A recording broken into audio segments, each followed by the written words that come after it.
Long ago, in the heart of Africa, there was a village called Mawindo.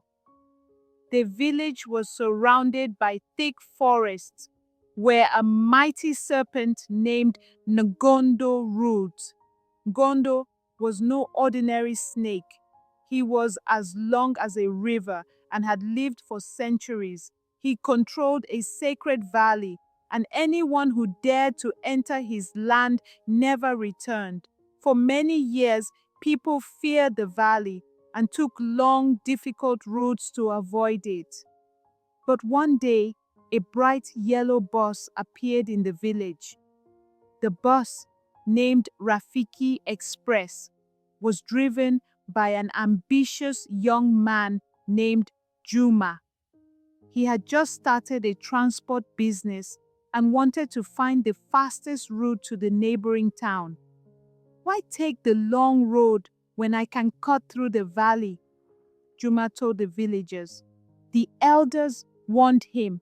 "That valley belongs to Ngondo. No man or machine survives his wrath." But Juma laughed. "A snake? What can a snake do to a bus?" The next morning, he loaded his bus with passengers and set off, determined to prove the elders wrong. The road through the valley was smooth and empty. Juma whistled as he drove, feeling proud of himself. But deep in the forest, Ngondo sensed the vibrations of the bus. His golden eyes snapped open. Never before had a machine invaded his land. With a hiss that shook the trees, Ngondo slithered toward the road. As the bus neared a narrow bridge, the ground trembled. Suddenly, Ngondo's massive head rose before them, his scales glistening in the sunlight. The passengers screamed. Juma slammed on the brakes. "Who dares enter my land?"